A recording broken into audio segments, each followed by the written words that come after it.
Question number जो 27 है वो बिल्कुल 26 की भी तरह है और 28 की भी तरह है, तो हम कर रहे हैं क्वेश्चन नंबर 28।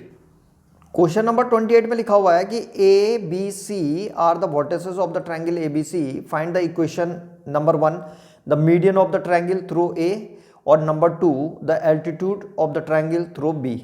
तो इस क्वेश्चन में एक ट्रायंगल दे रखा है हमको ए बी सी और उनके कोऑर्डिनेट्स दे रखे हैं। ए के कोऑर्डिनेट्स हैं 2 -4, बी के हैं 3 3 और सी के हैं -1 5। और सबसे पहला क्वेश्चन है जो इसका पहला पार्ट, उसमें मीडियन थ्रू ए निकालना है हमको, तो पहले इसी को ही कर रहे हैं। तो मीडियन थ्रू ए, यहां से एक मीडियन कंस्ट्रक्ट करेंगे। तो मीडियन क्या होता है, ठीक यहां से जो सामने वाली साइड होती है बी सी, उसका मिड पॉइंट होता है। तो मान लो बी सी का जो मिड पॉइंट है ये एम है, तो सबसे पहले तो मिड पॉइंट निकालना पड़ेगा और फिर इसको ज्वाइन कर देंगे हम, किसको, ए एम को, ऐसे करके। तो ये मीडियन है, इसका इक्वेशन निकालेंगे। तो ये एम जो है मिड पॉइंट है बीसी का, तो सबसे पहले एम को निकाल रहे हैं। तो मिड पॉइंट का जो फॉर्मूला होता है एम इज इक्वल टू, किससे निकालेंगे इसको, x2 + x1/2 comma y2 + y1/2, ये मिड पॉइंट वाला फॉर्मूला है। तो निकालो इसको। यहाँ पे इसको x1 y1 ले लेते हैं और इसको x2 y2 ले लेते हैं और m का जो है वो निकाल देते हैं कोऑर्डिनेट्स।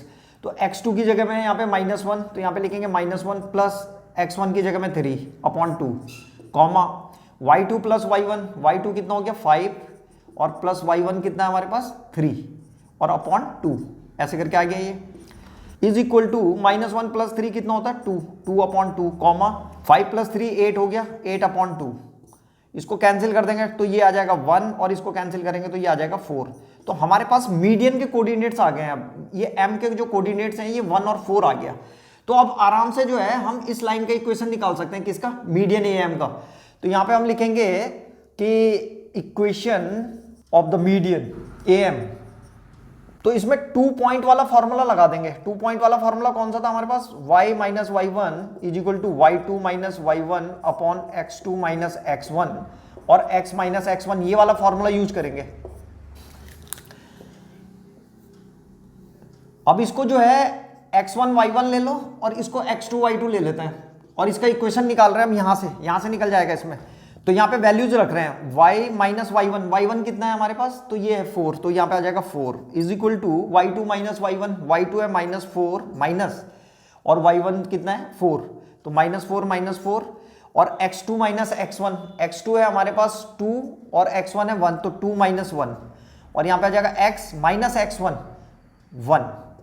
बस इसको सॉल्व कर देंगे अब, तो ये हो जाएगा y - 4 इज इक्वल टू -4 और -4 -8/1 और x - 1। इसके अंदर मल्टीप्लाई कर दो तो ये हो जाएगा y - 4 इसके अंदर मल्टीप्लाई कर देंगे तो ये हो जाएगा -8x और माइनस प्लस, तो +8। अब इसको भी इधर ले आएंगे सबको, इस 8 को इधर लाओ तो ये हो जाएगा 8x, यहाँ पे +y पहले से ही था और इस 8 को भी इधर लाएंगे तो -8 और -4 कितना हो जाएगा -12 इज इक्वल टू 0। तो ये मीडियन का इक्वेशन आ गया। ये मीडियन ए बी का जो इक्वेशन ए एम का इक्वेशन था ये आ गया 8x + y - 12 is equal to 0। तो अब कर रहे हैं इसका सेकंड पार्ट, और सेकंड पार्ट में लिखा हुआ था द एल्टीट्यूड थ्रू बी। तो अब बी से एक एल्टीट्यूड डालना है हमको, कहाँ पे, यहाँ पे से एल्टीट्यूड जब पड़ेगा इस पे तो ठीक 90 डिग्री का एंगल बनेगा अगली वाली साइड पे, यहाँ पे ए सी पे। तो इसका इक्वेशन निकालना है अब हमको।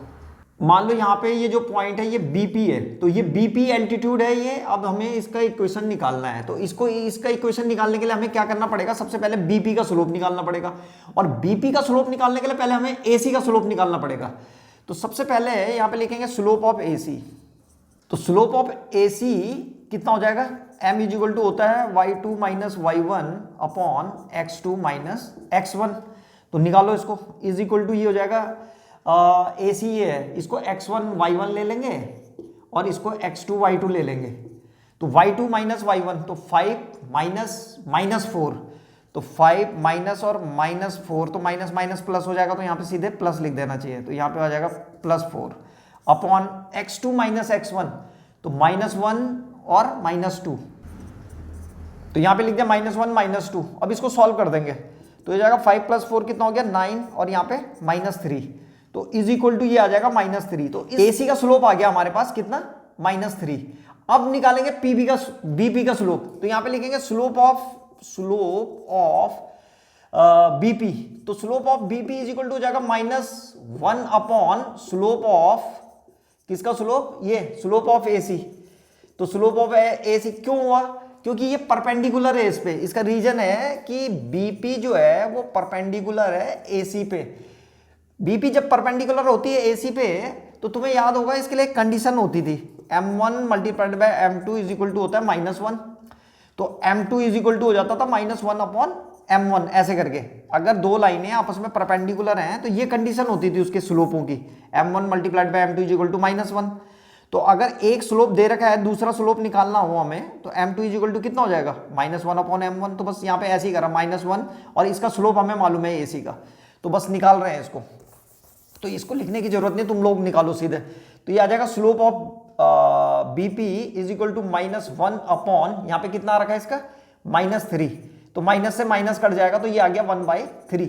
तो अब इस लाइन का स्लोप भी आ गया हमारे पास। इस लाइन का जो स्लोप है इसको m से दिखा रहा हूं मैं 1/3, तो ये आ गया 1/3। बस अब आसान है इस लाइन का इक्वेशन निकालना। अब हमें इस लाइन का इक्वेशन निकालने के लिए स्लोप पॉइंट वाला फॉर्मूला लगा देंगे, क्योंकि ये पॉइंट हमें पता है 3 से होके जा रहा है ये लाइन, और इसका स्लोप कितना है 1/3।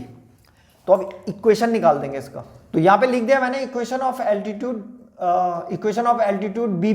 बीपी का इक्वेशन क्या आएगा, तो ये आएगा y minus y1 is equal to m x minus x1 से निकालेंगे इसको स्लोप पॉइंट फॉर्म से। तो अब इसको x1 y1 ले लेना, और ये स्लोप तो ये है ही इसका, ठीक है, इसको हटाओ। तो यहां से रख देते हैं इसको, तो ये हो जाएगा y माइनस y1 की जगह में आ जाएगा 3 इज इक्वल टू m कितना था स्लोप इसका 1/3, और x माइनस x1 कितना है 3। बस यहां से जो है इसको क्रॉस मल्टीप्लाई कर दो, तो ये हो जाएगा 3y minus 9 is equal to, यहाँ क्या बच गया x माइनस 3। इन सबको इधर ले जाओ, तो ये जाएगा x, ये इधर जाएगा तो माइनस का 3y हो जाएगा, और ये -9 जब इधर जाएगा तो प्लस का 9 होगा, तो ये हो जाएगा -3 + 9 इज इक्वल टू 0। तो ये आ रहा है x माइनस 3y और +6 इज इक्वल टू 0। ये इक्वेशन आ गई है किसकी, इस एल्टीट्यूड की। तो ये इसका फाइनल आंसर आ गया। तो इस तरह से हमने मीडियन भी निकाल दी है और एल्टीट्यूड भी निकाल दिया। तो ये था क्वेश्चन नंबर 28।